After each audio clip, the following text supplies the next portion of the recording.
तुम्हें जो मैंने देखा, तुम्हें जो मैंने जाना, जो होश था वो तो गया।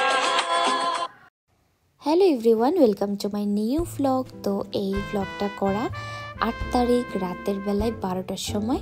তো এই দিন ছিল আমার মা বাবার অ্যানিভার্সারি। তো আমরা সব বাচ্চাবাটি একসাথে শুয়েছিলাম মা বাবাকে সারপ্রাইজ দেবো তার জন্য। আর জানো, কেকটা আনার সময় একটু ভেঙে গিয়েছে, কারণ আমি আগরতলা থেকে এনেছি গাড়ি করে, তো মনে হচ্ছে তার জন্য একটু ভেঙে গিয়েছে আর কি। তো যাই হোক, এতটা বোঝা যাচ্ছে না। তো আমরা সবাই মিলে তারপর যাচ্ছিলাম মা বাবার রুমে ওদেরকে সারপ্রাইজ দেওয়ার জন্য। তো সারপ্রাইজ দেওয়ার আগে আমরা সবাই মিলে ডিসাইড করছিলাম আমাদেরকে বকবে না তো, এত রাতের বেলায় যে যাচ্ছি এই ভেবে আর কি। তো যাই হোক, তারপর গেলাম, আর গিয়ে দেখো ওদেরকে ডাকছি, ওরা তো কি যে ঘুম দিয়েছে, উঠছেই না। তারপর আমি লাইট জ্বালালাম, লাইট জ্বালানোর পর তো ওরা যে কি একটা রিয়েকশান দিল, কি আর বলবো, মানে কোনো এক্সাইটমেন্টই নেই। তো যাই হোক, তারপরে উঠে বসলো।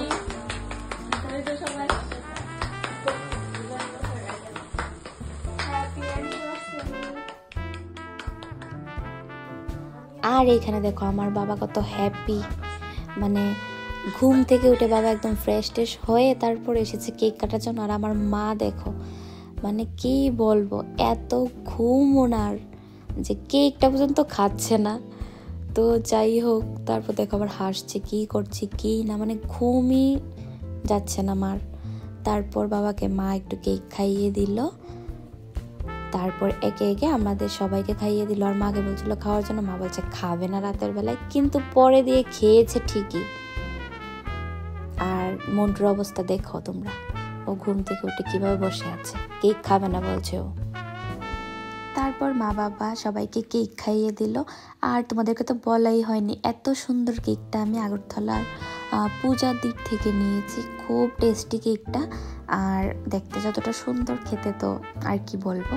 তো এইভাবেই আমাদের সেলিব্রেশনটা কমপ্লিট হলো। আর মা তো পুরো ঘুমিয়ে যাচ্ছিল। তো আমার ব্লগটা অবধি ভালো লেগে থাকলে আমার চ্যানেলটাকে সাবস্ক্রাইব করবে, লাইক কমেন্ট শেয়ার করতে কিন্তু একদম ভুলবে না। जो मैंने देखा, तुम्हें जो मैंने जाना, जो होश था वो तो गया।